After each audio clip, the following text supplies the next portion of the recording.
பாயசத்துக்கு நான் தண்ணி கொதிக்க வச்சுருக்கேன். கொஞ்சம் நிறைய தண்ணியே நம்ம வச்சுக்கலாம், ஏன்னா நம்ம வடிகட்டிடுவோம். அதனால் நான் கொஞ்சம் ஒரு 4-5 கப்பு கிட்டக்க தண்ணி விட்டு கொதிக்க வச்சுருக்கேன். கொதிக்கட்டும். நான் வந்து ஒரு 100 கிராம் அடை எடுத்திருக்கேன். அதுக்கு வந்து 250 கிராம் சர்க்கரை வேணும். இப்போ நமக்கு தண்ணி கொதிக்க ஆரம்பிச்சிருச்சு. இப்போ இந்த அடையை இதில் போட்டுடலாம்.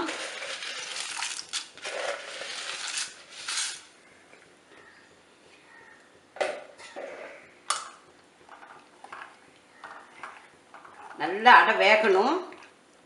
நல்லா வெந்த பிறகு தான் நம்ம சர்க்கரை போடணும், இல்லாட்டோன்னா உங்களுக்கு தேறிடும். அதனால் நமக்கு நல்லா அடை வேகட்டும்.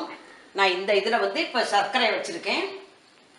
இதில் வந்து கொஞ்சம் ஒரு 1/4 கிளாஸ் தண்ணி விட்டுக்கலாம்.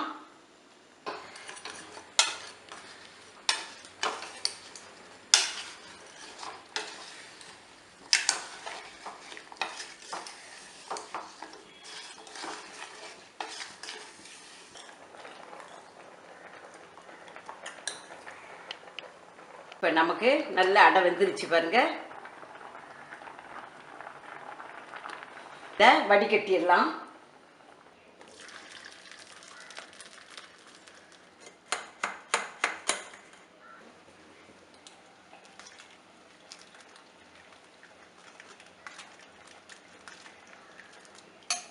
ஏன்னா நம்ம இப்போ வடிகட்டி செஞ்சோன்னா இந்த பசத்தன்மை போயிடும். இது வந்து எனக்கு கேரளாவில் ஒரு ஃப்ரெண்டு சொல்லி கொடுத்தாங்க.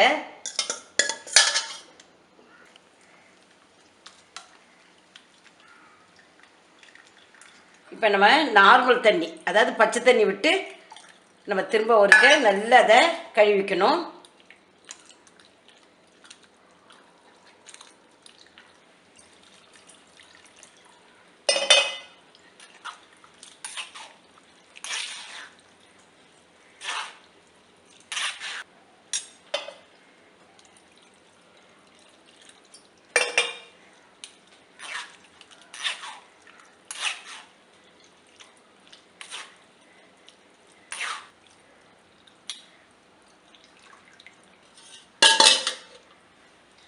சரிக்கங்க, சர்க்கரை கரைசலும் உங்களுக்கு ரெடி ஆயிடுச்சு.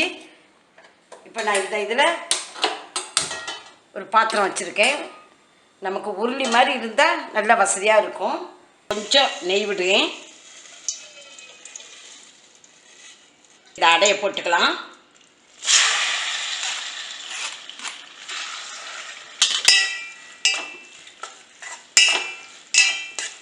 போட்டு நெய்யில் 1 நிமிஷம் அப்படியே கலந்து விட்டுக்கலாம். இந்த சர்க்கரை பாகையும் நம்ம இப்போ வடிகட்டி விட்டுடலாம்.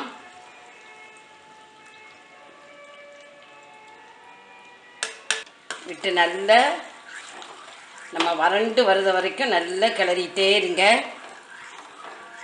இந்த சர்க்கரை பாகு அதோடு சேர்ந்து நல்லா வறண்டு வரணும். அடையோடு சேர்ந்து நல்லா வறண்டு வரட்டும்.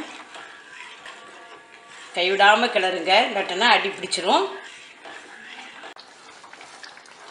நான் வந்து கொஞ்சம் ஜவ்வரிசியை வேக வச்சு எடுத்து வச்சுருக்கேன். அதையும் இதோட சேர்த்துடலாம்.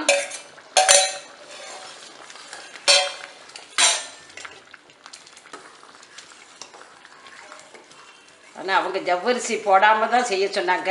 நான் தான் கொஞ்சம் ஜவ்வரிசி நான் போட்டிருக்கேன். நம்ம 2வது தேங்காய் பால் விட்டுடலாம்.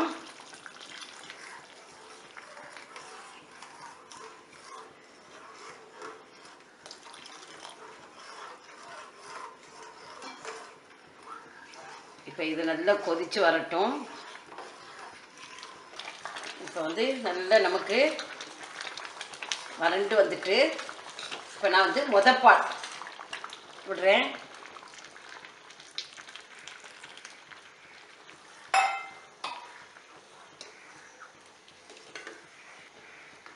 நமக்கு நேரம் ஆக ஆக கொஞ்சம் இறுகி வந்துடும்.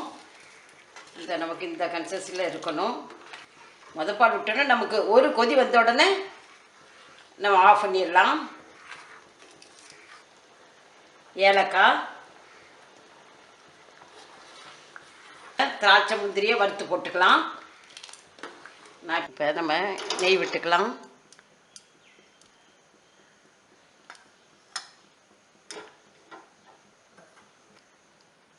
முந்திரி,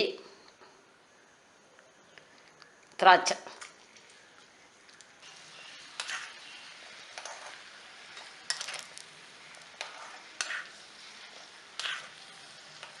இப்போ நம்ம இந்த பாயசத்தில் விட்டுடலாம்.